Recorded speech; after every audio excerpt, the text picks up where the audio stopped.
The night Evelyn Ashford became engaged to the Duke of Ravensmore, he raised his crystal glass and spoke another woman's name. 300 guests heard it.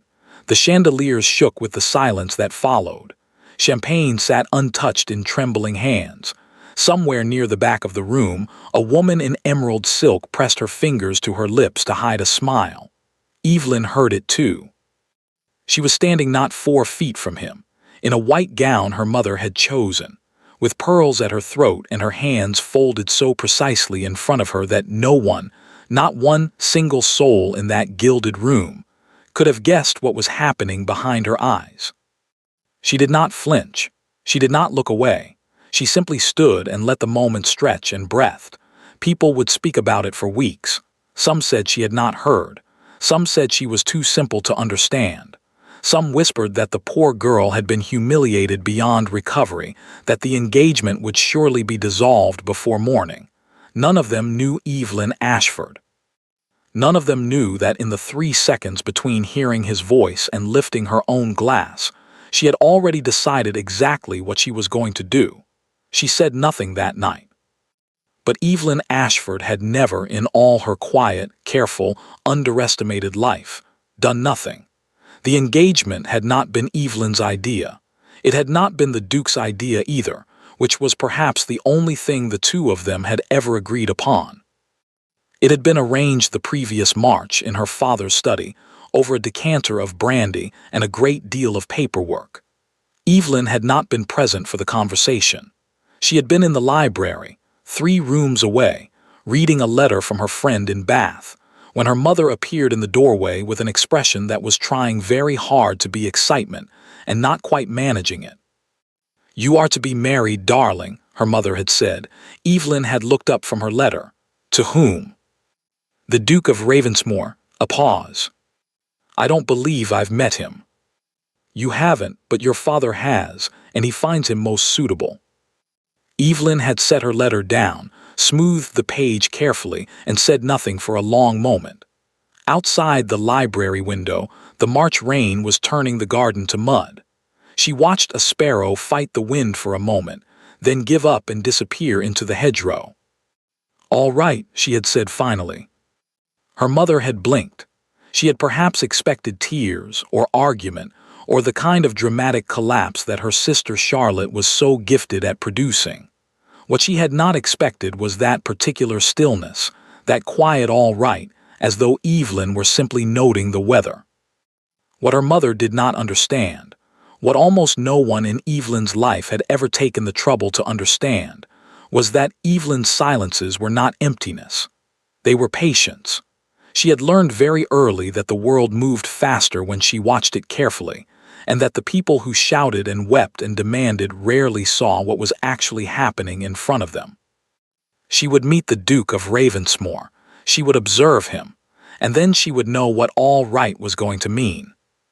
She met him 6 days later, at a dinner her parents hosted in his honor.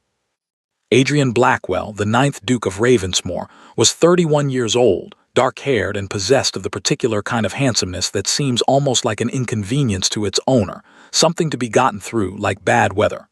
He was tall. He was formal.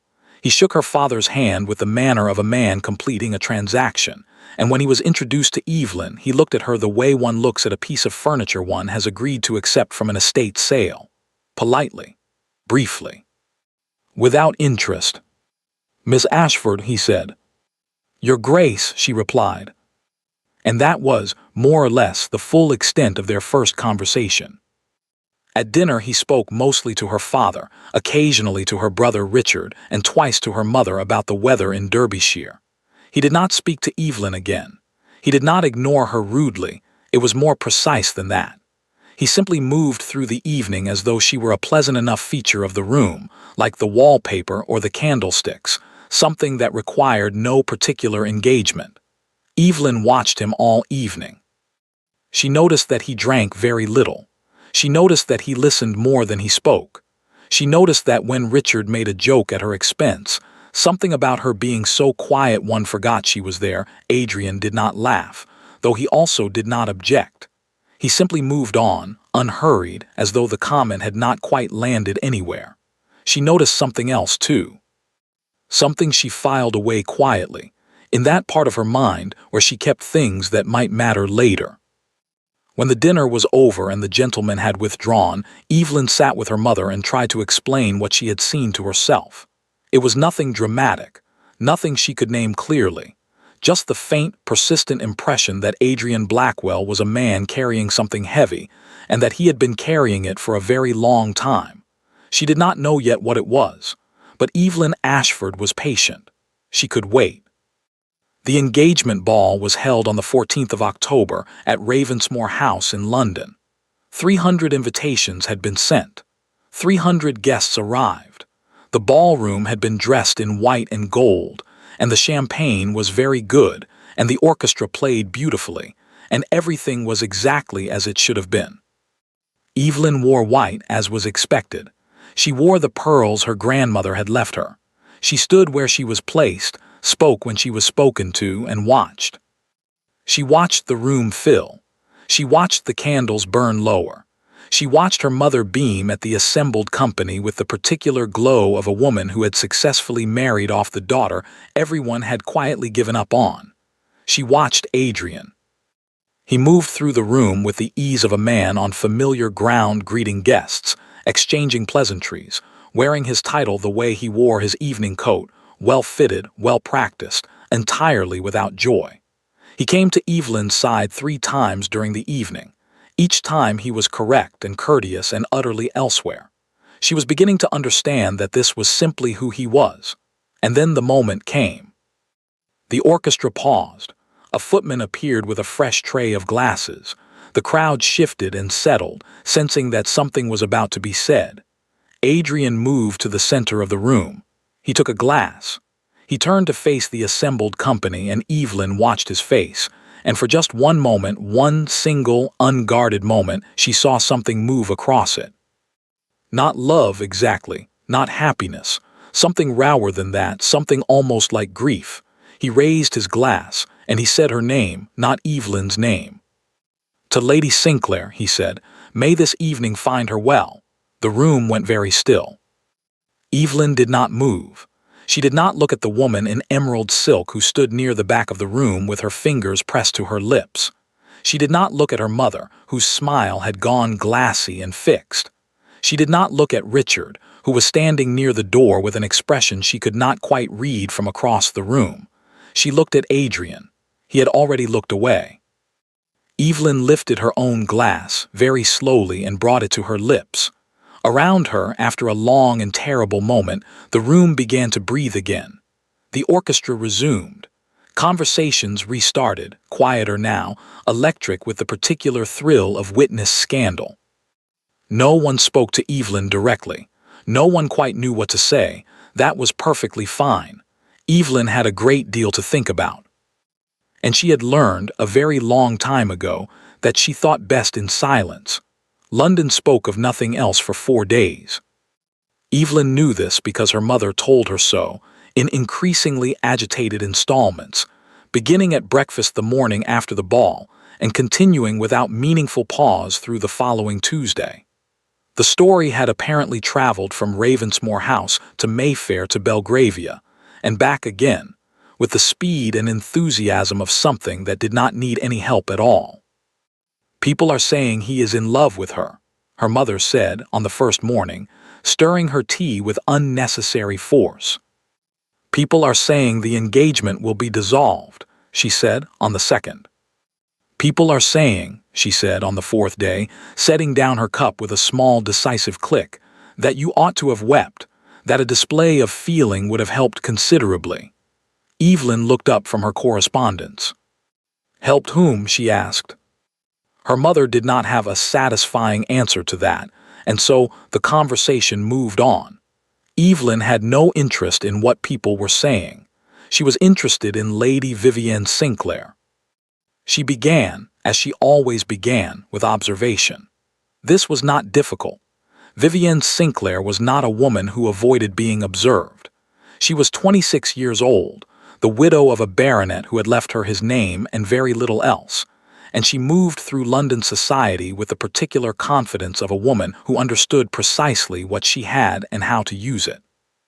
She was beautiful in a way that seemed almost deliberate: dark eyes, pale skin, a laugh that carried across a room and made everyone in it feel that they were missing something. Men admired her. Women were cautious around her.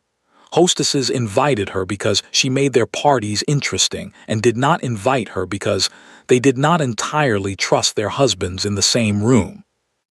Evelyn had met her twice before the ball briefly, at the sort of large gatherings where one meets everyone briefly, and had formed no strong impression either way. She was charming. She was clever.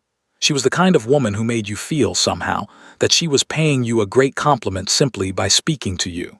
Evelyn had filed her away and thought no more about it. Now she thought about it considerably more. The first thing Evelyn noticed was how Vivienne looked at Adrian. They were at Lady Pemberton's afternoon musical, 4 days after the ball, the first social engagement Evelyn had attended since the incident, as her mother was now calling it, in a tone that suggested it ranked somewhere between natural disaster and personal failing. Evelyn had come because not coming would have meant something, and she was not ready yet for things to mean what people wanted them to mean. Vivienne was there. Of course she was there. Evelyn positioned herself near the window, accepted a cup of tea she did not drink, and watched. Vivienne crossed the room to Adrian within 5 minutes of his arrival. This was not unusual. Half the room crossed to Adrian within 5 minutes of his arrival, because he was a duke and that was simply how rooms worked. But Vivienne moved differently. She moved with the ease of someone arriving at a place she already belonged, and when she reached him, she touched his arm just briefly, just lightly, and said something close to his ear that made him go very still. Not still the way a man goes still when he is moved by something tender. Still the way a man goes still when he is being reminded of something he cannot afford to forget. Evelyn watched his face.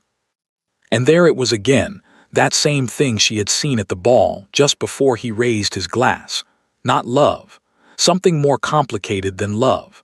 Something that looked, from across a sunlit drawing room, rather like a man who was not entirely free.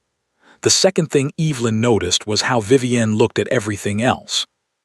She watched it over the following 2 weeks, at 4 separate engagements, with the patience that was her particular gift. Vivienne was warm with Adrian, touchingly so, publicly so, but when he was not watching, her eyes moved. They moved to the room, to the people in it, to the doors and the windows and the arrangements of furniture, with a quick, assessing intelligence that had nothing to do with warmth and everything to do with calculation. She was, Evelyn realized slowly, always measuring. The rooms she entered, the people in them, what they had and what they owed and what they might be made to do.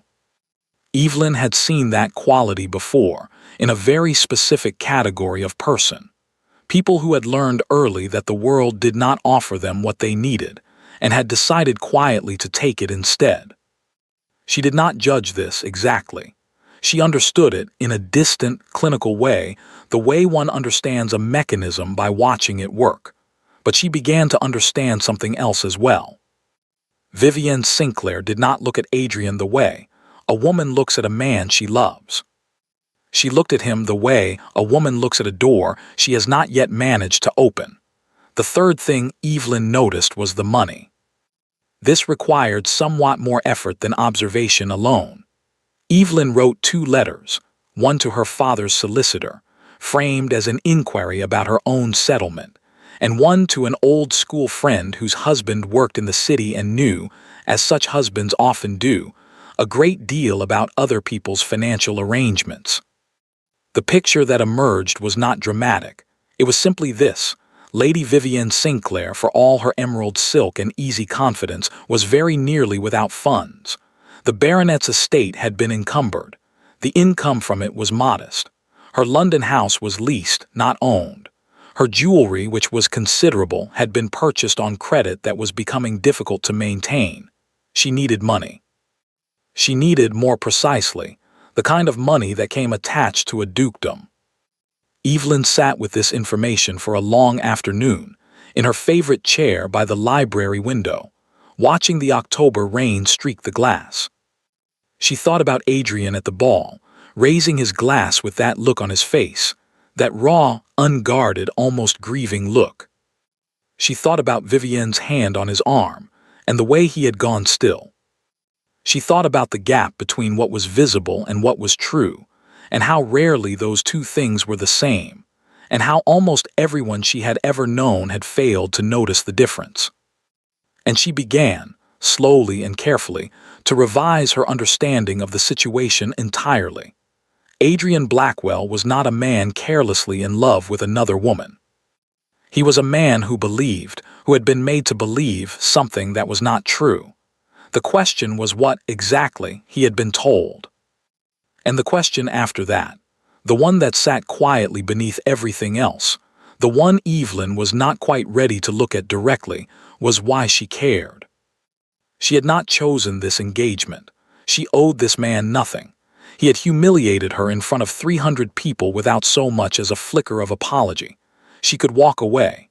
She could let whatever was happening happen and be done with it and find some quieter life that had not begun with a stranger toasting another woman's name on the night of their betrothal.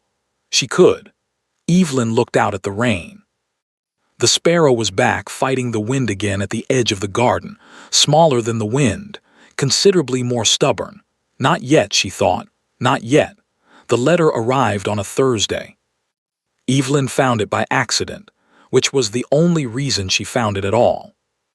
She had gone to her brother's study to return a book she had borrowed, a dry thing about agricultural reform that Richard had pressed upon her at dinner 2 weeks ago and then apparently forgotten entirely, because when she knocked and received no answer, she let herself in and found the room empty, the fire low, and a scatter of correspondence across the desk that suggested Richard had left in some haste. Evelyn set the book down. She turned to go, and then she saw the handwriting. It was on a letter half hidden beneath a copy of the Racing Gazette, written in a hand that was decorative and deliberate and utterly distinctive. The hand of a woman who had learned to write beautifully because beauty was a tool, and tools were meant to be used. Evelyn recognized it because she had, by this point, spent considerable time studying Vivienne Sinclair from across various well-appointed rooms. She recognized the loops, the particular slant, the way the capital letters leaned forward like a person in a hurry. She stood very still for a moment. Then she picked up the letter and read it. It was not long. It did not need to be. R, it began, not Richard, just R, which told Evelyn a great deal in itself.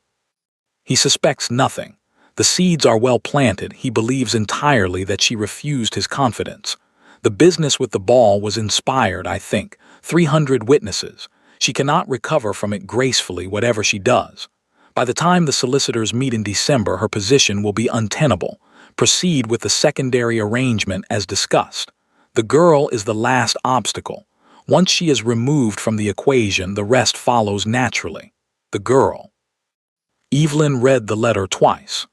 Then she folded it very precisely along its original creases and placed it back exactly where she had found it, tucked beneath the Racing Gazette at the same angle, the same depth.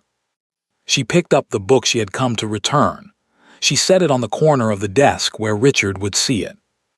And she walked out of the study, closing the door behind her with the softest possible click, and went upstairs to her room and sat down in the chair by the window and was very, very still for a long time.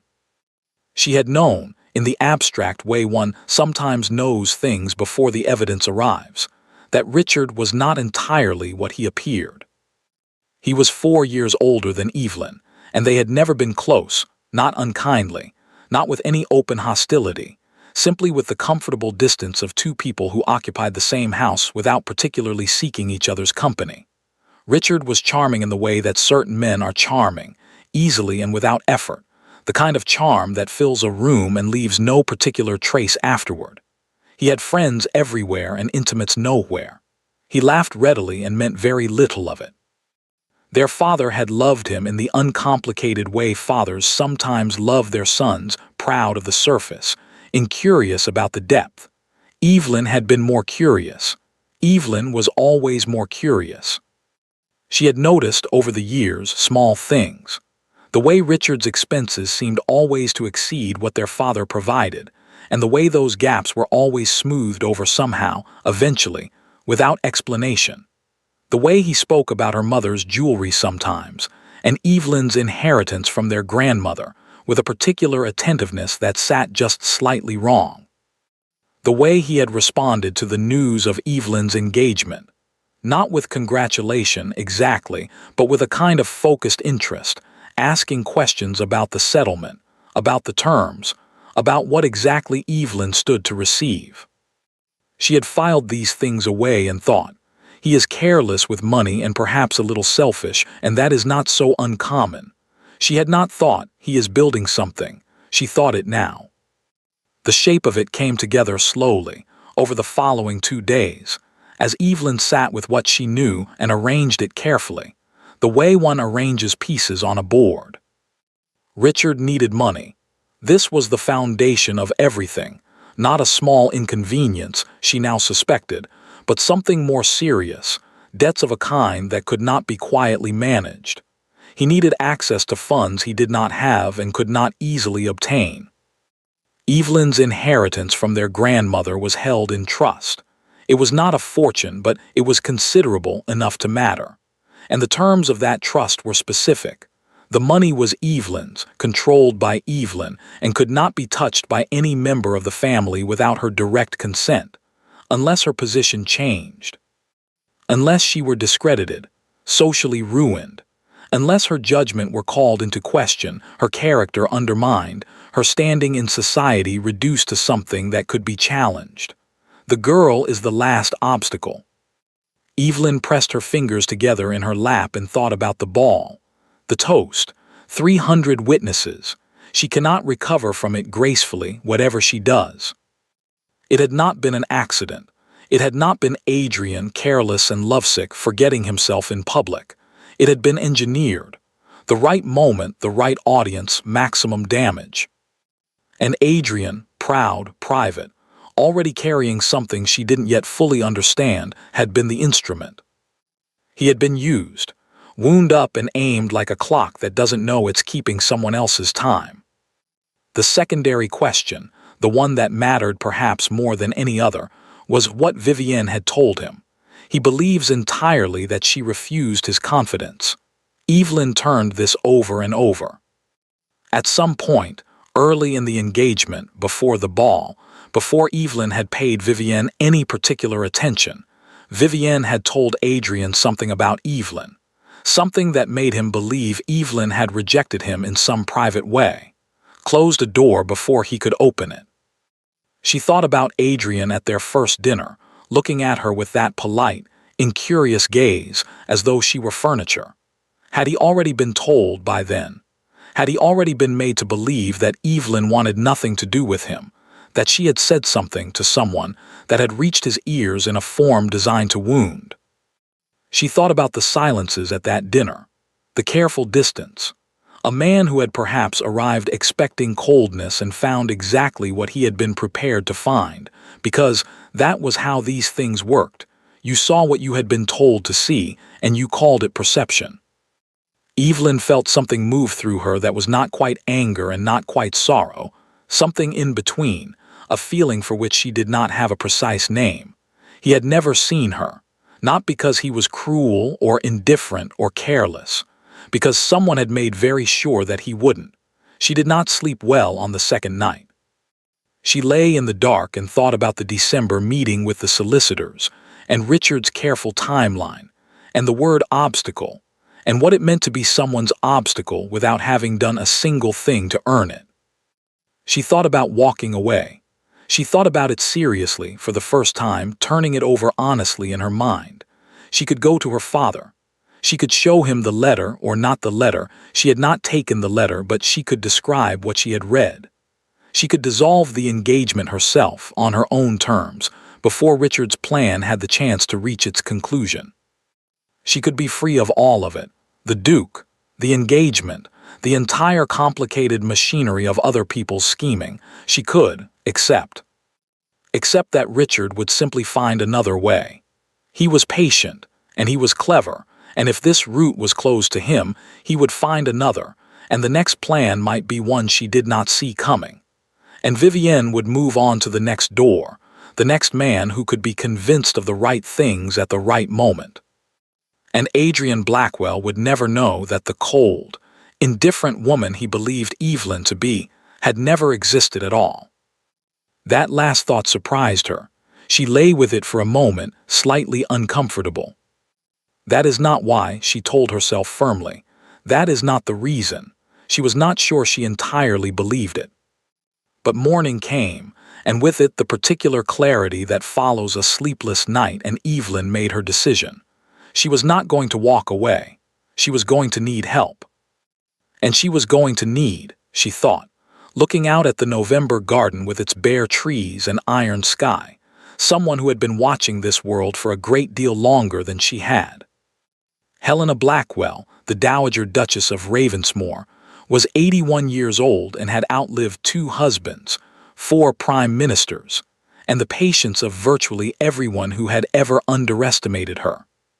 She was small and thin, and moved with the careful deliberateness of someone who had decided that the world could wait.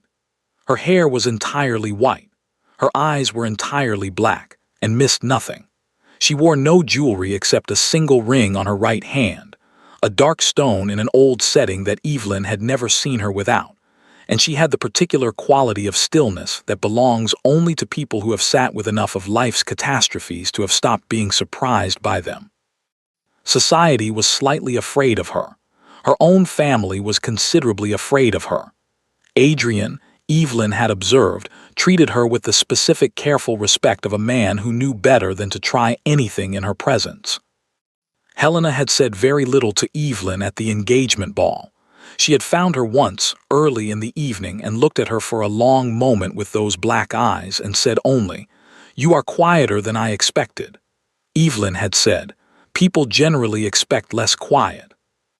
Helena had looked at her for another moment. Then she had made a small sound that might, in a younger woman, have been a laugh, and moved away. Evelyn had thought about that exchange several times since. She requested a call on a Wednesday morning, through the formal channels, the way one did. She was shown into Helena's private sitting room at Ravensmore House, a room that smelled of wood smoke and old paper and something faintly floral that Evelyn couldn't identify, and found the Dowager Duchess seated by the fire with a book face down in her lap, and an expression of mild interest that suggested she had been expecting this visit for some time.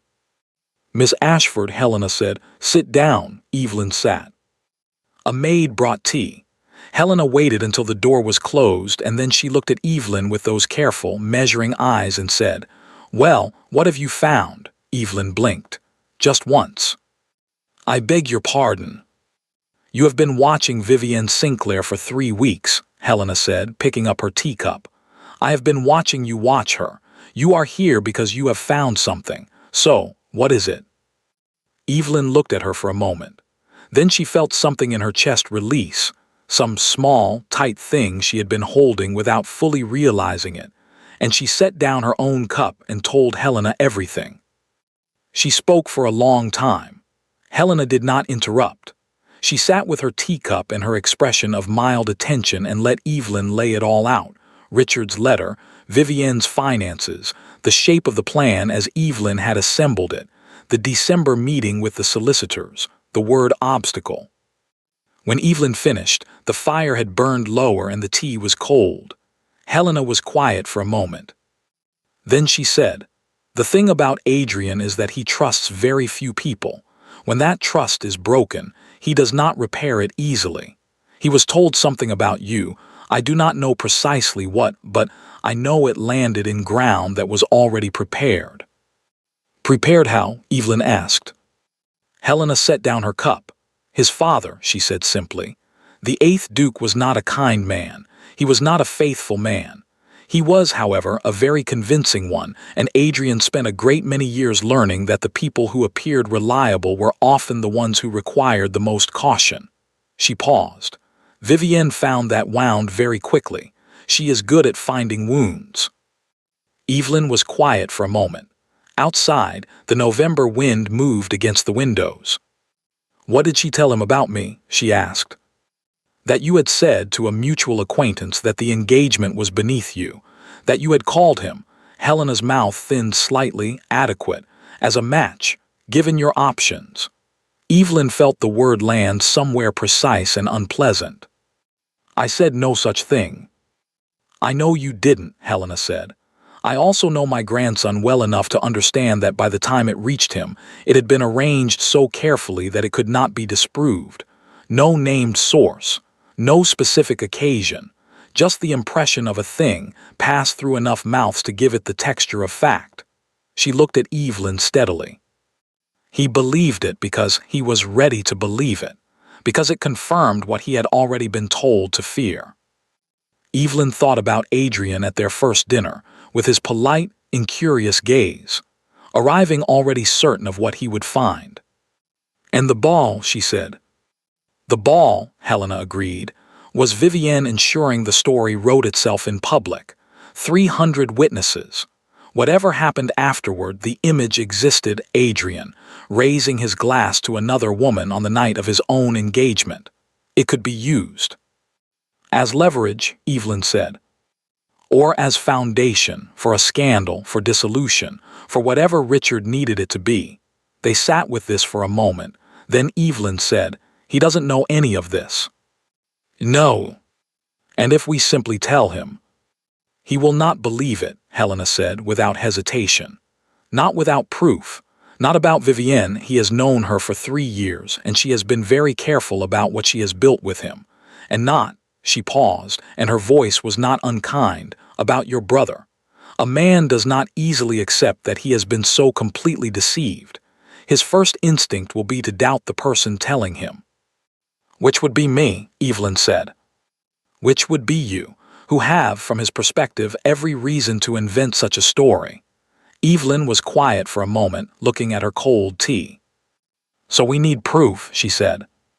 We need proof, Helena agreed. And we need him to see it himself in a form he cannot reframe or explain away. She tilted her head slightly. I assume you have been thinking about how. I have one letter, Evelyn said. I didn't take it, I couldn't take it without Richard knowing I had been in his study. But I know where it is, and I know what it says. One letter from Vivienne to Richard is suggestive, Helena said. It is not sufficient. We need her to confirm it herself in a form that can be witnessed. She paused. Or we need Richard to confirm it. Richard won't, Evelyn said immediately. Not willingly, not to me. No, Helena said, but Vivienne might, under the right circumstances. She looked at Evelyn steadily. She is intelligent, but intelligent people have a particular vulnerability. They believe they are the most intelligent person in any room they enter. It makes them predictable. Evelyn looked at her. You have been thinking about this already, she said. The corner of Helena's mouth moved. I have been thinking about it, she said, since the morning after the ball. I simply needed to know whether you were the person to do it with. And, Evelyn said. Helena picked up her teacup, found it cold, and set it down again with a small, decisive click. You'll do, she said. Now let us talk about what we are going to do. They talked for 2 hours. By the time Evelyn left Ravensmore House, the November afternoon had darkened to early evening, and the streets outside were lit by the pale glow of the gas lamps. She walked to the carriage with her hands folded and her face composed, the way she always walked, the way she had trained herself to walk through any room in any weather. Inside, she allowed herself one long, slow breath. The plan was not simple. It was not without risk. There were 3 things that needed to happen in a precise order, and any one of them could go wrong, and if they did, the consequences would be, Helena had not minimized this, considerable. But it was a good plan. It was a careful plan. It had been built by 2 people who were, between them, very difficult to surprise. And it would require Evelyn to do something she had never done before. She would have to make Vivienne Sinclair afraid of her. Evelyn looked out the carriage window at the passing London streets, at the people moving through the lamplight, at the ordinary November evening proceeding around her as though nothing in particular were happening. She thought about the word obstacle. She thought about Adrian, carrying his long-held wound through a room full of people, being carefully aimed at a target he didn't know he was aimed at. She thought about Richard's desk and the letter beneath the Racing Gazette and the handwriting she now knew as well as her own. All right, she thought. Not the all right of a woman with no options. The all right of a woman who had just decided to use all of hers. The dinner was Helena's idea, which meant it was arranged perfectly. It was framed as an intimate gathering, 12 guests, Ravensmore House, the last week of November. The kind of evening that required no particular occasion, the kind Helena had hosted for 60 years with the ease of someone for whom social architecture was simply another language, spoken fluently and without effort. The invitations went out on a Monday. By Wednesday, all 12 had accepted. Richard accepted. Of course he did. An invitation from the Dowager Duchess of Ravensmore was not the kind of thing one declined without consequence, and Richard was too careful to give anyone cause to notice him avoiding anything. Vivienne accepted. This had required slightly more delicacy. Helena had framed it with precision, a small note, warmly worded, suggesting that as Adrian's particular friend, Lady Sinclair's presence would be a comfort to the family during what was, after all, a somewhat complicated period of transition. Vivienne would read that and hear, "You are acknowledged. You are included. You have nothing to fear." That was the point. Evelyn had argued, briefly, that Vivienne was too clever to be flattered into carelessness. Helena had said, "She is clever enough to know flattery when she sees it and vain enough to accept it anyway. That is the combination we require." Evelyn had thought about this and decided Helena was right. Helena was, she was discovering, right about a great many things. The evening was set for a Thursday.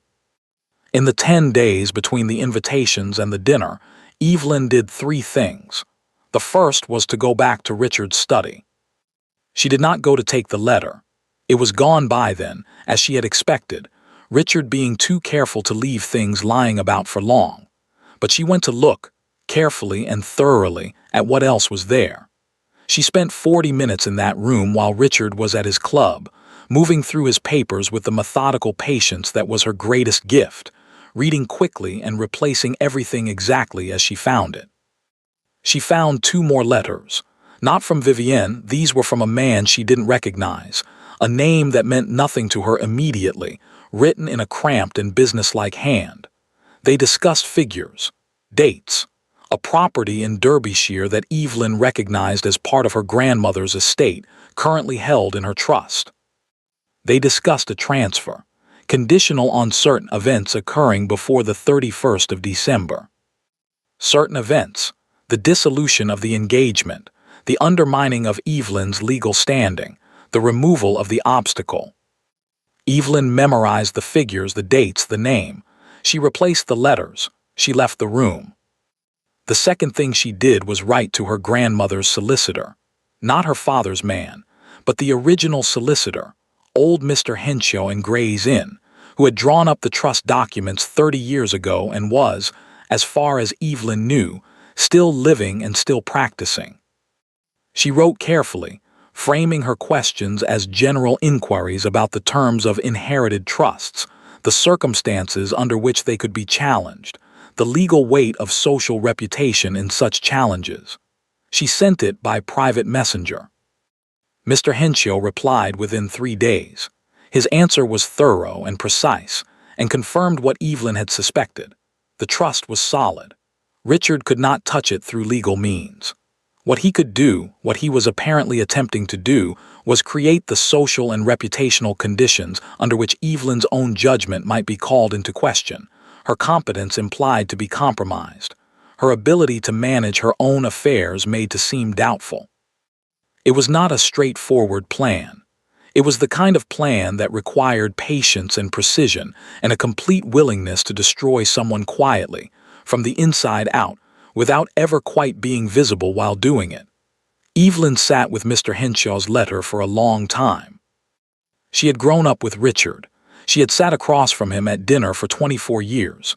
She had borrowed his books and accepted his occasional careless affections and thought him selfish but not wicked, ambitious but not cruel. She had been wrong about that. She filed the feeling away. There would be time for it later. The third thing Evelyn did was practice. She stood in front of the mirror in her room each morning for a week, and she rehearsed the conversation she intended to have with Vivienne Sinclair in every variation she could imagine. She practiced her expression and her tone and the precise words she would use and the ones she would withhold. She practiced the moment of revelation, the mention of the letter, not direct, not explicit, just enough, and she practiced what came after, the silence, the watching, the patience. She had been preparing for this conversation her entire life, she thought, without knowing it. Every room she had ever stood in quietly, every exchange she had ever watched without being watched, every piece of information she had ever filed away in that careful, organized mind. All of it had been, in some sense, practice for a single conversation with a woman who was very clever and very cornered and very dangerous. Evelyn intended to be more dangerous. The dinner was beautiful, as Helena's dinners always were. The table was dressed simply, white linen, good silver, candles in low arrangements that threw warm light across 12 faces without obscuring them. The food was excellent.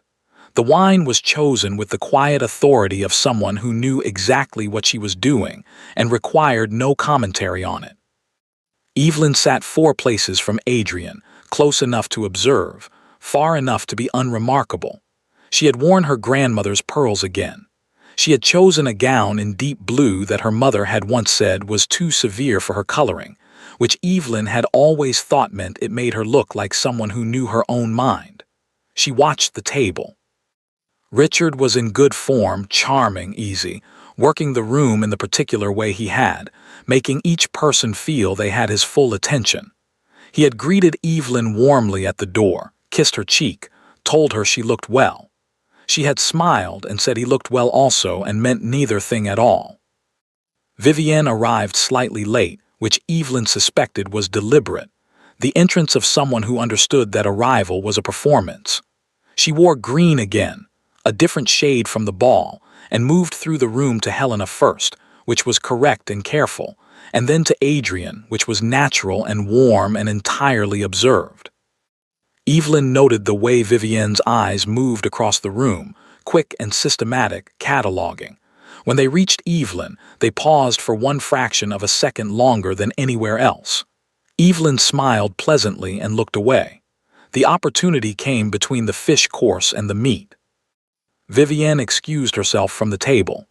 Evelyn, who had been watching for precisely this, waited 90 seconds, excused herself also, and followed.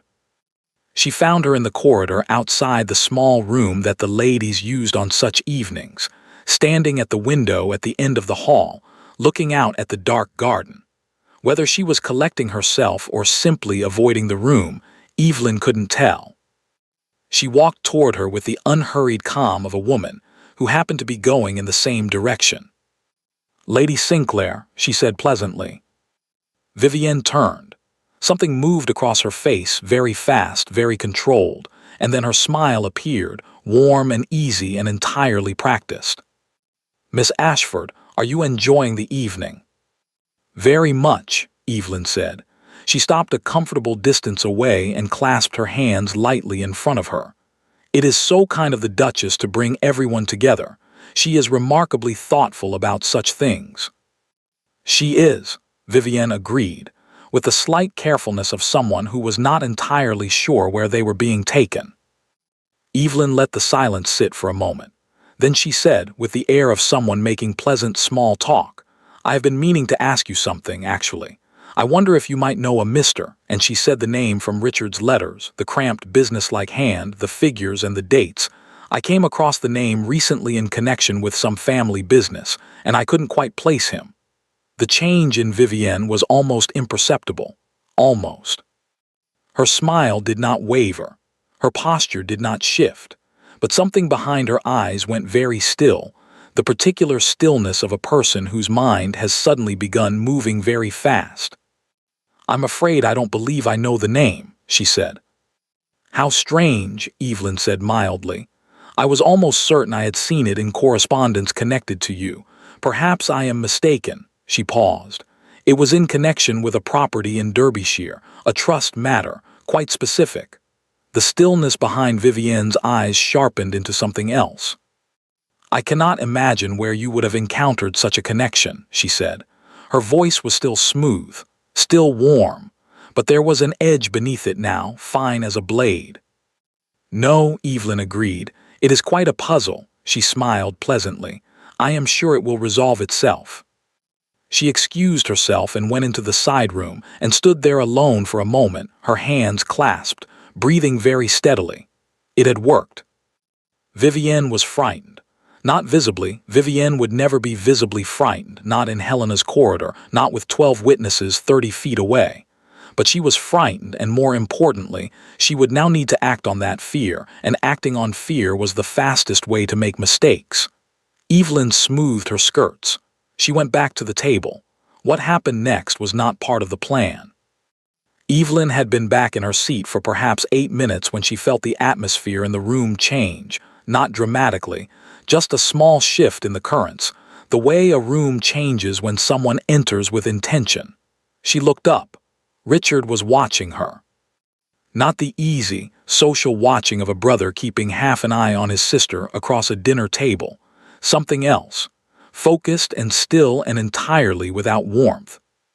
He had noticed her absence. He had noticed Vivienne's absence. He had, with the quick intelligence that she had consistently underestimated, added these two things together. Evelyn met his gaze. She did not look away. He knows, she thought. And then, across the table, Richard picked up his wine glass and turned smoothly to his neighbor and said something that made the man laugh. And the moment was gone, and Richard was himself again, easy, charming, entirely unconcerned. Worse than the stare. Evelyn's mind moved quickly. The plan had assumed Richard would remain unaware until it was too late. If he had guessed, even partially, he would move.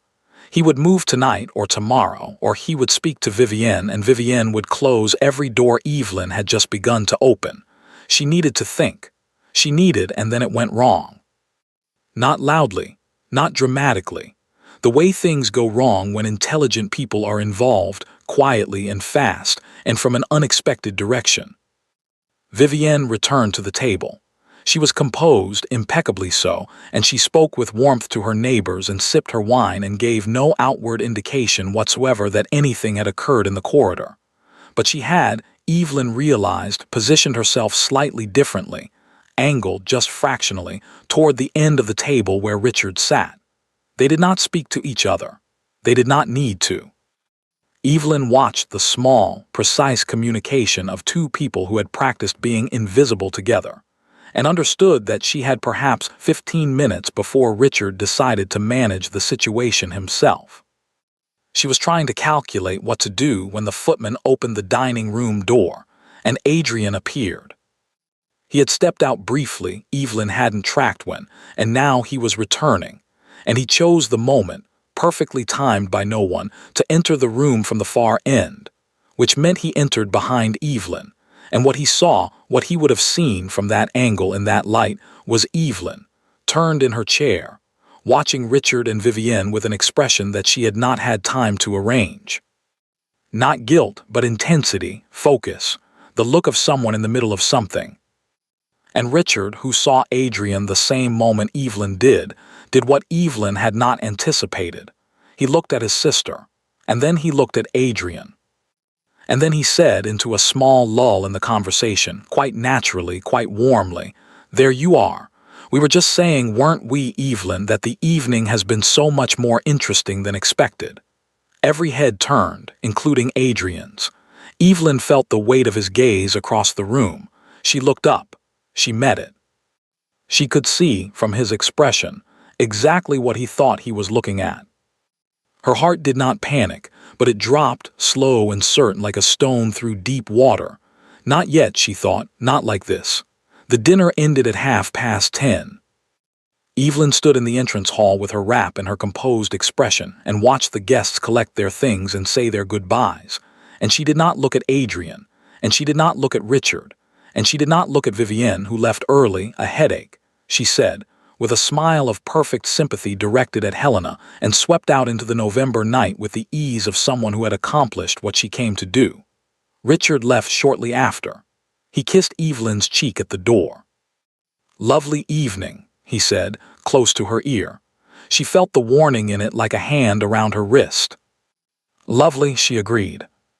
She was pulling on her gloves in the entrance hall, the last of the guests, when Adrian appeared at the top of the stairs. "Miss Ashford." His voice was quiet, level, the voice of a man who had been managing his expression for the past 2 hours and was very tired of it. Evelyn looked up.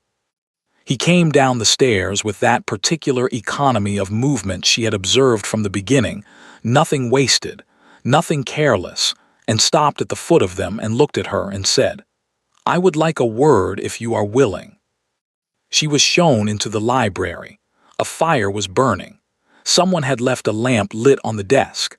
The room smelled of wood smoke and leather and the particular mustiness of books that had been read many times and put back carefully. Adrian closed the door. He did not sit.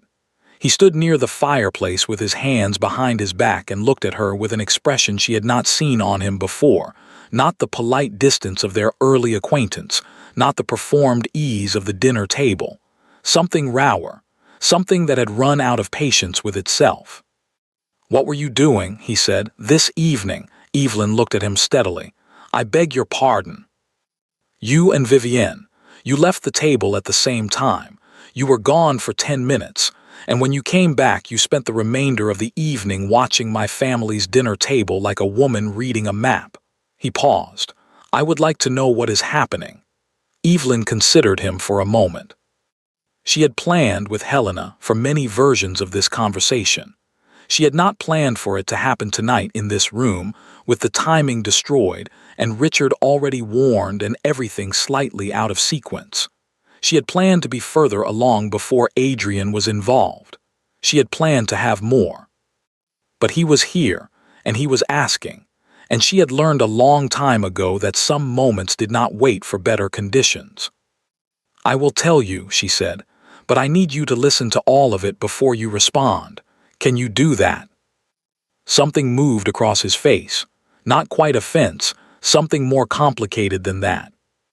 "I am not in the habit of interrupting," he said. "No," she said, "but you may want to when you hear what I have to say," she told him. Not everything, not yet, not the solicitor's letter, not every piece she had assembled, but the shape of it. Richard's plan, Vivienne's role, the December meeting, the word obstacle, what had been built around him, carefully and patiently, using his own wound as the raw material. She spoke for perhaps 12 minutes. She kept her voice level. She did not embellish and she did not soften and she did not look away from his face, because she needed to see what happened there in real time in order to know how to continue. What happened was this. For the first 2 minutes, he listened with the controlled stillness of a man determined to hear something out fairly. For the next 4, something began to change behind his eyes, not belief, not yet, but the first uncomfortable stirring of a man who is beginning to feel the shape of something he doesn't want to feel. And then she said Vivienne's name in connection with Richard's, and she described the letter she had read in his study, and something in Adrian's face went very quiet in a way that was not the same as calm. "That," he said when she finished, "is a remarkable accusation." "Yes," Evelyn said, "it is." "Against your own brother." "Yes." "And against a woman I have known for 3 years." "Yes." He turned away from her. He stood facing the fire for a long moment, and Evelyn watched the line of his shoulders and waited. "You will understand," he said to the fireplace, "why I find this difficult to accept." "I understand completely," Evelyn said. "I would not accept it either without proof. I am not asking you to accept it. I am asking you to consider the possibility that it might be true. On the word of a woman who has every reason to discredit." "I know," Evelyn said quietly. "I know how this looks." He turned back. His expression was not angry. It was worse than angry. It was the face of a man in genuine pain, being asked to look at something he has been protected from seeing for a very long time. She told me, he said, that you had called me adequate as a match. The word landed again, precise and unpleasant, exactly as it had when Helena said it. I know she did, Evelyn said. Did you? No. How am I to know that? You can't, Evelyn said. Not from what I tell you. That is exactly the problem, and it is exactly why it was so effective. She paused. You were told something that could not be disproved, and it confirmed something you were already afraid of, and so it became true for you before you ever met me. I walked into that dinner already convicted of something I had never done. The silence in the room was very complete. Adrian looked at her. She looked back. Neither of them moved. The ball, he said, it was not quite a question. Was arranged, Evelyn said. The moment the audience, the toast, not by you. You were pointed at a target and trusted to fire, and you did because you had no reason not to. She paused. I am not angry with you for it. I want you to understand that. I was briefly, but I am not now. He absorbed this in silence. Why not? He said finally. It was such a direct question, so unguarded, so unlike every other exchange they had ever had. Evelyn considered it honestly. Because I have spent the past month understanding what was done to you, she said, and it is very difficult to remain angry at a man for being deceived when you can see exactly how carefully the deception was constructed. Adrian looked at her for a long time. Then he said, very quietly, I owe you an apology. Not yet, Evelyn said, after. After what? After we finish this. She looked at him steadily. I have most of what we need. I am missing one piece, and I need your help to get it. He did not say yes immediately. This was, Evelyn thought, actually encouraging. A man who said yes immediately to something this consequential was a man who wasn't thinking carefully enough.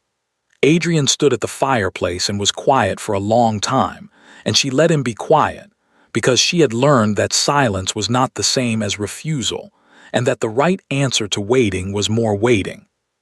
The letters you saw in Richard's study, he said finally. You can describe them, but you cannot produce them. Correct. And Vivienne, this evening, she gave you nothing explicit. She gave me fear, Evelyn said. Fear is a beginning, not an ending. She will move now that she knows I have seen something. When she moves, she will make contact with Richard or with the man named in his letters or both. And when she does, we need to be in a position to see it, Adrian said. Your grandmother is already managing that part, Evelyn said. There are things she can do that I cannot. There are people who will speak to her who will not speak to me. He looked up sharply. Helena is involved in this. Helena, Evelyn said, was involved in this before I came to her. She had been watching and waiting for someone to bring her what she needed to act on what she already suspected. She paused. She has been protecting you for a long time, Your Grace, rather more quietly than you perhaps realized. Something crossed his face at that, something she couldn't quite name, something that sat in the territory between pride and grief, and something more tender than either. He was quiet for another moment. Then, what do you need from me? Access, Evelyn said. There are letters between Vivienne and your solicitor's office, not your personal solicitor, a secondary firm your father used, which she has apparently maintained contact with. Your name gives you the right to request the correspondence. Mine does not. And if I find what you think I'll find, then we have proof that can be witnessed. That cannot be explained away. She looked at him steadily. And then we end this. Adrian looked at the fire for a long moment. All right, he said. Evelyn almost smiled. I will tell your grandmother in the morning, she said. She will know how to proceed. She moved toward the door. She had her hand on the handle when he spoke again. Miss Ashford, she turned. He was still standing at the fireplace, and he looked, for the first time since she had met him, in all the dinners and balls and careful social performances, like himself. Whatever that was, whoever that was, the man underneath the title and the distance and the long-practiced reserve. He looked, she thought, rather like someone who had been holding his breath for a very long time and had just cautiously let some of it go. Why, he said, You could have walked away from this, from me. You would have been within your rights. Evelyn considered the question. She had asked it of herself more than once in the small hours of sleepless nights. I could have, she said, but then Richard would simply have found another way, and Vivienne would have moved on to another door. She paused. And you would never have known that the woman they told you about did not exist. Is that the reason? He said, very quietly. Evelyn held his gaze for a moment. It is one of them, she said. And she opened the door and walked out into the hall, and did not allow herself to think about the look on his face, until she was safely in the carriage and the dark streets of London were moving past the window, and there was no one to see her press her fingers briefly, lightly, to her own lips. Helena received the news the following morning with the expression of a woman who had been waiting for exactly this. She read the list of what Adrian had agreed to obtain. She set it down. She looked at Evelyn across the breakfast table. Good, she said. He is faster than I expected. He is not slow, Evelyn agreed. No, Helena said. He never was. He simply needed someone to be honest with him. She picked up her tea. It has been some time since anyone managed it. Evelyn looked at her. How long? Helena considered. Since his mother died, she said simply. 17 years. Evelyn was quiet for a moment. Outside the window, the November morning was pale and cold and entirely clear. One of those rare winter days when the light is sharp enough to see everything precisely. We have perhaps a week, Evelyn said, before Richard acts. Less, Helena said, 4 days, perhaps 5. Then we should move quickly. Yes, Helena said. She set down her cup with that small, decisive click that Evelyn had come to recognize as the sound of a decision being made. We should. The letters arrived on the 3rd day.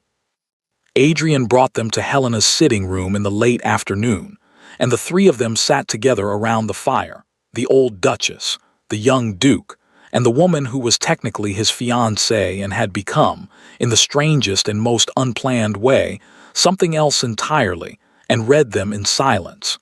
They were worse than Evelyn had expected.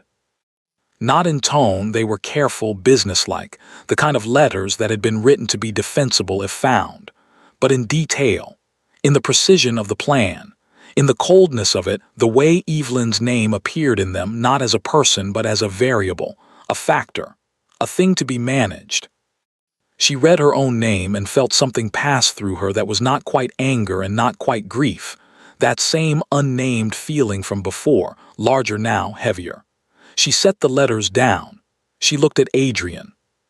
He had gone very still, very pale, the kind of stillness that is not calm at all but its opposite, a man holding himself together by an act of will, because the alternative was something he was not prepared to do in front of anyone. Adrian, Helena said. He looked at his grandmother. She held out her hand across the small space between their chairs. He looked at it for a moment. Then he took it and held it and said nothing, and the fire burned quietly between them all. Evelyn looked away.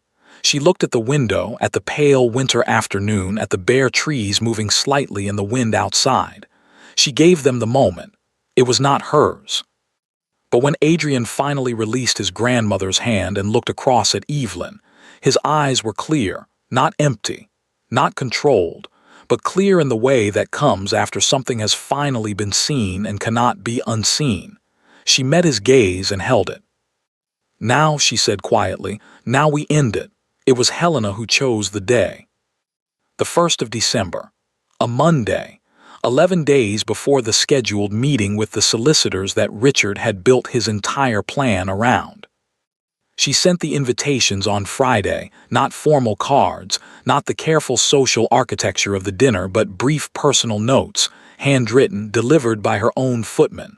One to Richard, one to Vivienne, one to the man named in the letters, whose full name Evelyn now knew, a Mr. Gerald Fitch, formerly of the secondary solicitor's firm Adrian's father had used, currently operating a private financial practice in the city that was, as Adrian's own solicitor had confirmed upon investigation, not entirely above reproach.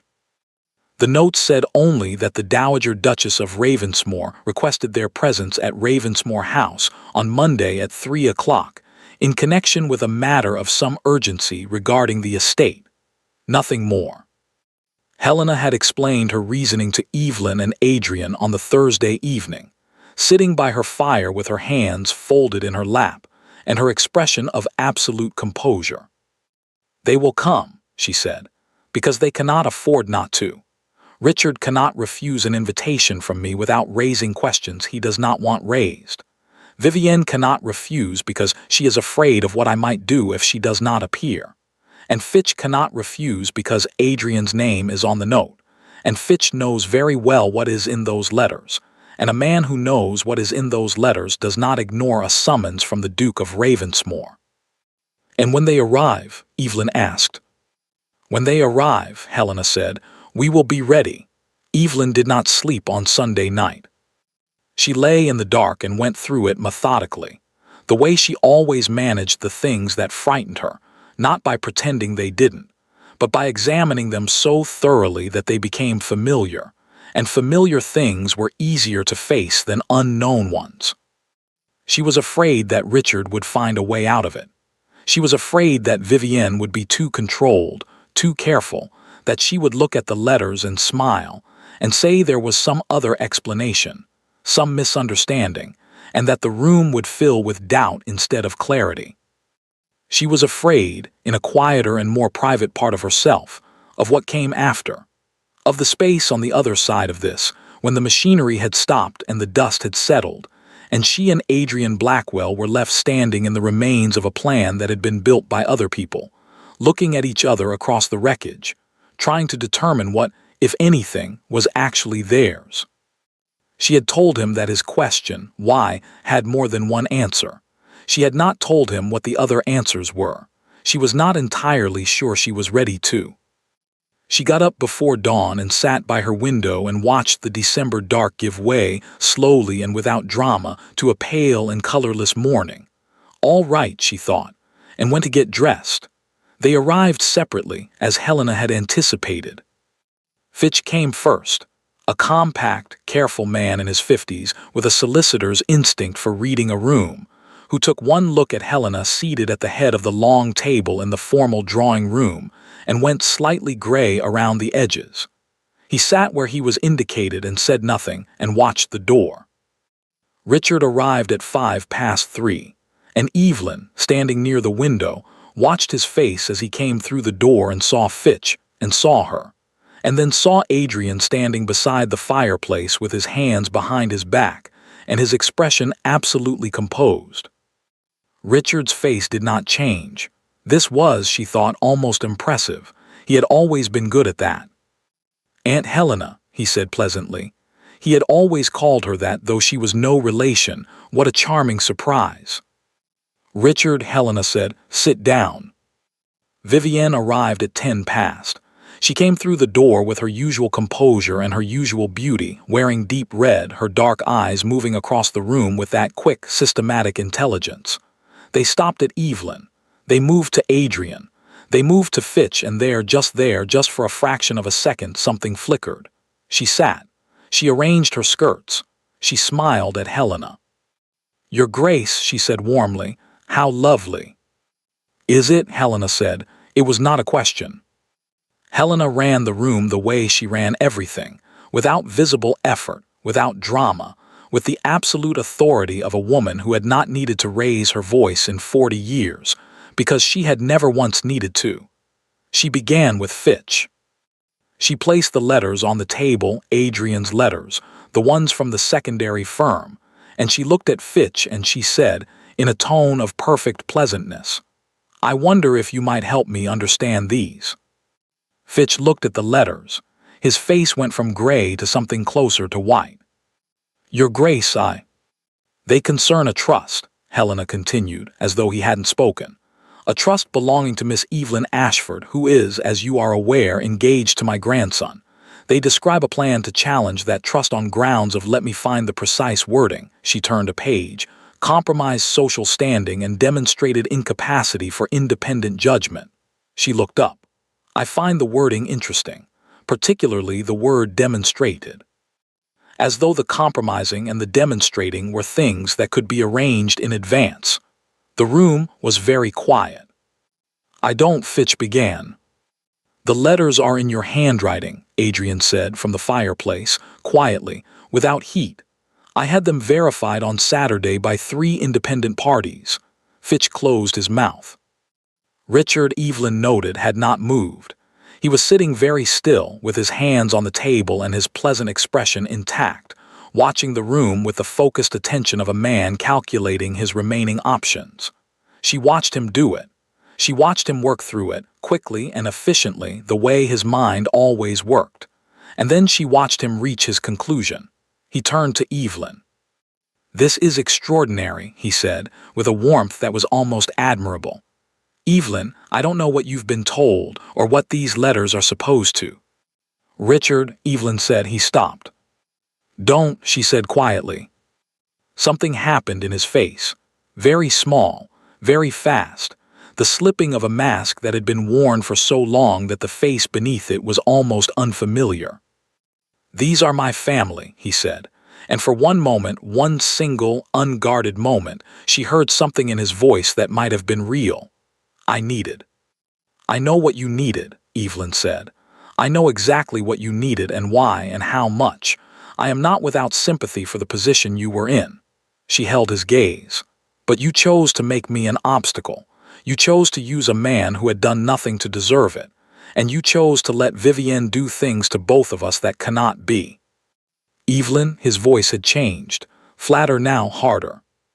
"No," she said simply, and that was all. Vivienne lasted longer than Fitch and longer than Richard. She sat through Helena's presentation of the letters, through Fitch's crumbling, through Richard's brief attempt at deflection, with a composure that Evelyn genuinely admired in the abstract. The composure of a woman who had survived difficult rooms before and knew that composure itself was a form of power. But Helena had been waiting for Vivienne specifically. When the room had gone quiet, when Richard had stopped speaking and Fitch was staring at the table and Adrian had not moved from the fireplace, Helena turned to Vivienne and looked at her for a long and unhurried moment. "Lady Sinclair," she said, "I want to ask you something directly and I want you to think carefully before you answer." Vivienne met her gaze. "Of course." "My grandson," Helena said, "has been your friend for 3 years. I use the word friend because that is the word he has used, and I have chosen until now to respect his characterization." She paused. "What did you tell him about Miss Ashford?" Vivienne's eyes moved to Adrian, then back to Helena. "I don't know what you mean," she said. "I think you do," Helena said. "I think you knew exactly what wound to find and exactly what to put in it. I think you are very good at that, and I think you have been doing it for a long time, and I think that is the thing that I want you to answer for, more than the letters, more than Fitch, more than Richard's money." Her voice was entirely even. "Because the rest of it can be addressed by solicitors. But what you did to my grandson is not something solicitors address." The room was very, very still. Vivienne looked at Helena for a long moment. And then, with the precision of a woman choosing the least damaging of available options, she said, "I may have interpreted things to him, at times, in ways that were not entirely complete." "Interpreted," Helena repeated. "I believed it was for his benefit," Vivienne said. "He was entering an arrangement he had not chosen. I was trying to protect." "Vivienne," Adrian's voice from the fireplace, quiet and absolutely final, she stopped. He looked at her. He had not spoken since the beginning, since the letters. He had stood at the fireplace and let Helena run the room, which was right, and he had listened to everything, which Evelyn suspected had cost him considerably. "I trusted you," he said. "I trusted very few people, and you were one of them, and I would like you to know that I understand exactly what that means and what it cost, and I do not intend to say anything else about it." Vivienne looked at him. Something moved across her face, not guilt exactly, but something adjacent to it, something that might have been guilt if it had been given different conditions to grow in. "Adrian." "I think," Helena said pleasantly, "that we are finished." Fitch agreed to full disclosure to the relevant authorities by the end of the week, in exchange for Helena's agreement not to pursue the matter through the courts, which would have been public and loud and considerably worse for him. Helena made this agreement with the expression of someone granting a minor concession, which was, Evelyn suspected, exactly how she felt about it. Richard left without speaking to Evelyn again. She watched him go out the door down the steps into the December street and felt the thing that had been sitting in her chest since she read his letter finally, slowly, begin to dissolve. Not into nothing, not cleanly, but into something smaller and more manageable, something she could carry without it carrying her. He was her brother. That would not stop being true. But he had made his choices, and so had she, and the space between those two things was simply where they would have to live from now on. Vivienne left shortly after, with the particular grace of a woman who was already planning her next move before she reached the door. She would recover, Evelyn thought. She was too capable not to. She would find another room, another door, another man who could be told the right things at the right moment. Evelyn hoped, without any particular conviction, that she would choose differently next time. The room emptied until there were only 3 of them left: Helena, Adrian, and Evelyn. Helena looked at them both for a moment. Then she stood slowly, with the deliberateness of someone who has earned the right to move at whatever pace she pleases. "I find," she said, "that I am in need of tea and a considerable amount of quiet." She picked up her letters from the table. "I trust you can manage without me for a few minutes." She walked to the door. She paused with her hand on the frame. "Evelyn," she said without turning. "Your Grace." "Well done," Helena said. And she went out and closed the door behind her, and the room settled into silence, and Evelyn and Adrian were alone. The fire had burned low. Evelyn stood near the window. Adrian stood near the fireplace. The December afternoon was fading outside, the light going from pale to gray, and the room was warm and quiet and full of everything that had not yet been said. Adrian spoke first. "I owe you," he said, "a great deal more than an apology." "You owe me an apology," Evelyn said. "Start there." He crossed the room, not quickly, with that same economy of movement, measured and deliberate, as though he was very conscious of each step. He stopped in front of her, and he was close enough now that she could see his face clearly in the fading light, without the careful management of expression that she had grown accustomed to reading around. Without it, he looked different. Not younger exactly, just less defended. "I am sorry," he said, "for the ball, for what I believed about you, for the distance I kept and the assumption I made, and the fact that I walked into an engagement with a woman I had already decided I knew, based on something I was told by someone whose interests were not mine." He paused. "And I am sorry that it took me this long to see you clearly." Evelyn looked at him. "That is a very good apology," she said. "I have been composing it," he said, "for approximately 4 days." She felt the corner of her mouth move. "It shows." He looked at her, really looked at her, the way she had been looking at him for weeks, with the kind of attention that sees rather than simply observes. And she let him because she found, somewhat to her own surprise, that she did not mind. "I would like," he said carefully, "to begin again, if that is something you are willing to consider." "Begin again," Evelyn repeated. "As people who have chosen each other, rather than people who were chosen for each other." He paused.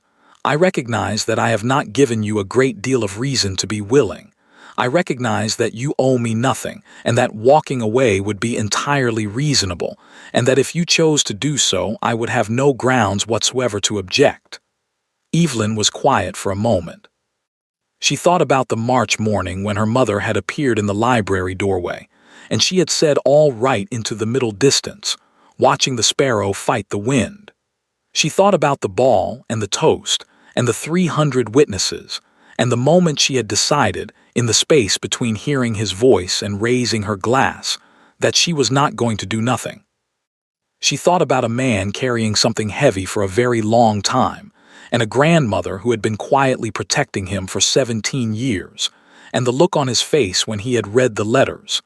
The letters in which she was described as a variable, a factor, a thing to be managed, and had understood, finally and completely, what had been done to them both. She thought about him asking why, in the library by the fire, with that raw and unguarded directness. She thought about the answers she hadn't given. "Ask me something," she said. He looked at her. "I beg your pardon." "Ask me something real," she said. "Not about the letters, not about Richard, not about any of this. Ask me something you actually want to know." He was quiet for a moment. She could see him considering it, not performing consideration, actually doing it, which was, she had come to understand, what he looked like when he was being genuine. "What were you thinking," he said, "at the ball, when I raised my glass, in that moment before you raised yours?" Evelyn looked at him. "I was thinking," she said, "that something was wrong, not with you, with the situation, with the way it had been arranged." She paused.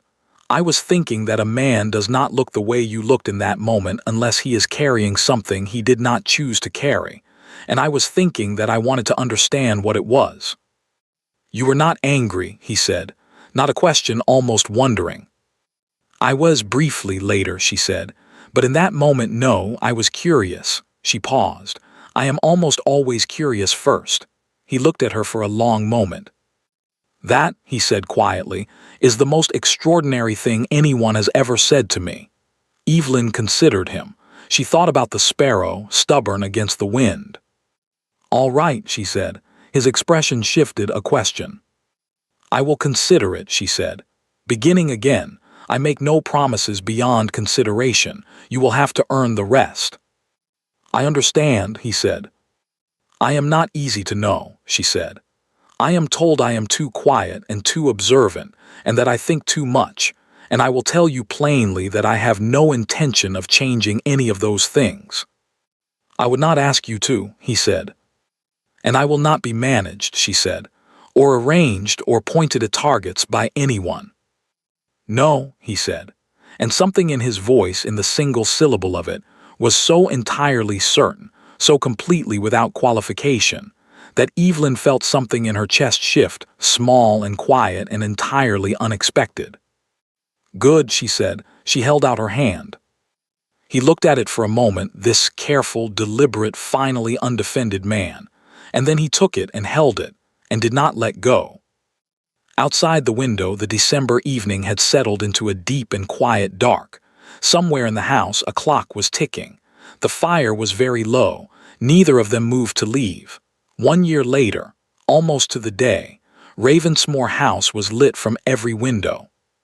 The ballroom had been dressed in winter white and deep green, and the orchestra was playing something that was not quite a waltz and not quite anything else. Something warmer, Evelyn thought. Something that had been chosen by someone who understood that music could say what rooms could not. The candles were lit. The champagne was very good. 300 guests moved through the light and the warmth with the particular ease of people who had come not to be seen, but to celebrate something they actually believed in. This was, she had learned, a rare thing. She was standing near the far window, her window, the one she always found in any room, the one that gave her the angle she preferred, when Helena appeared beside her. The Dowager Duchess moved quietly for a woman of 82. Evelyn had stopped being surprised by it. "You are watching again," Helena said. "I am always watching," Evelyn said. "Yes," Helena said, "it is one of your better qualities." She accepted a glass of champagne from a passing footman and looked out at the room with the expression she always wore in crowds, fond, unsentimental, entirely clear-eyed. "How are you?" "I am well," Evelyn said. "That is not what I asked." Evelyn looked at her. Helena looked back, with those black eyes that missed nothing and forgave a great deal. "I am happy," Evelyn said. "I am still somewhat surprised by that, but I am." Helena made the small sound that was her version of a laugh. "Good," she said. "You have earned it, both of you have." She paused. "He is looking for you incidentally." "He is always looking for me," Evelyn said. "Yes," Helena said simply, "he is." She moved away into the crowd. unhurried, stopping here and there with the ease of someone who had been the most important person in every room she had ever entered, and had long since stopped needing anyone to notice. Evelyn watched her go. Then she looked across the ballroom. She found him before he found her, which was usually how it went. He was near the center of the room, speaking with a group of men she recognized, a cabinet minister, two lords, someone from the Foreign Office whose name she could never remember. Wearing his title with the ease that had taken him, she had come to understand, a great deal of effort to develop. He was good at this. He was good at rooms, good at people, good at the performance of a duke. But she could see, from across the ballroom, the particular quality of attention he was paying to the conversation present, but not entirely. Part of him was somewhere else, looking, she knew, for her. She watched him for a moment. She thought about the March morning when she had said all right to her mother, watching the sparrow in the garden. She thought about the October night of the ball, and the December afternoon in the drawing room, and the evening in the library when he had asked why and she had given him half an answer. She had given him the rest of it, eventually. Not all at once. She was not built for all at once. In pieces, over the months that followed, in the conversations that happened when rooms had emptied and fires had burned low, and there was nothing left to perform for anyone. She had given him the rest of the answers, and he had received them with the careful, deliberate attention that was his particular gift. And she had discovered, slowly, thoroughly, in the way she discovered all important things, that being known was not the same as being managed. That the right person knowing you felt entirely different from the wrong ones trying to. He looked up. Across the room, through the crowd and the candlelight and the 300 guests, he found her immediately. He always did. She had stopped finding this surprising and had started finding it something she did not have a precise word for, something warmer than comfort and quieter than joy, something that had settled into the ordinary fabric of her days without announcement. He said something brief to the cabinet minister. He moved through the room toward her. "There you are," he said when he reached her. "I have been here," she said. "You were not looking in the right direction." "I was always looking in the right direction," he said. "I was simply obstructed." She looked at him. He looked back, with that expression she had watched develop over 12 months, the one that had no management in it, no careful distance, no performance for a room. The one that was simply him looking at her in the way she had once thought he was constitutionally incapable of. She had been wrong about that. She had been wrong about a number of things in the early days. She had thought him cold. She had thought him careless. She had thought the distance was indifference when it was something else entirely, something that had needed simply the right conditions to become what it actually was. She had provided the conditions. He had done the rest. "They are waiting," she said. "I know," he said. "Are you ready?" Evelyn looked out at the room, at the 300 guests, at the candles and the champagne, and the orchestra playing its warm, unclassifiable music, at Helena near the far wall speaking to a bishop, with the expression of a woman winning an argument she has not technically started yet, at the window where Evelyn had stood a year ago in white and pearls, watching a man raise his glass and say another woman's name. "Yes," she said. He offered her his arm, she took it. They moved together toward the center of the room, and the crowd parted in that way crowds do when they sense that something worth watching is about to happen, and the orchestra played on, and the candles burned, and somewhere near the back of the room a woman in a blue gown, a deep, decided blue, the blue of someone who knows her own mind, stood beside a tall, dark-haired man who had learned, over the course of a very difficult year, what it meant to actually see someone. The room settled. The orchestra paused. Adrian Blackwell, the 9th Duke of Ravensmore, raised his glass. 300 guests held their breath. Evelyn watched his face. She saw no grief in it, no weight, no carefully managed distance. She saw only the expression she had been watching develop for 12 months, clear and certain and entirely, quietly his. "To my wife," he said. His voice carried across the room without effort, without performance. "The woman who saw the truth of things when I could not, who chose when she had every reason not to stay, who taught me that silence is not emptiness, and that patience is not weakness, and that the most remarkable thing in any room is not always the loudest. He paused. Who saved me, he said, when I did not deserve it, and who has made me every day since try to deserve it. The room was very still. Evelyn looked at him. She thought about a sparrow stubborn against the wind. She thought about all right and what it meant, and how many different things it had meant in the past 2 years and what it meant now. She raised her own glass. To the Duke of Ravensmore, she said, clearly enough for the nearest guests to hear, who asked the right questions eventually. A ripple of laughter moved through the room, warm, real, the kind that belonged. Adrian looked at her, and his eyes held that thing she had no precise word for, that warm, quiet, settled thing, and he said, low enough for only her, only eventually. You had assistance, she said. I had you, he said. Yes, Evelyn said, you did. She touched her glass to his. The orchestra began again. And in the back of the room, the Dowager Duchess of Ravensmore set down her champagne, looked at the two of them standing in the candlelight, and made the small sound that was her version of a laugh. Then she turned back to the bishop and resumed winning her argument, and the ball went on. The ball always goes on. But some nights, some rare and particular nights, the people inside it are exactly where they are supposed to be. This was one of those nights. Thank you for listening to the story all the way to the end.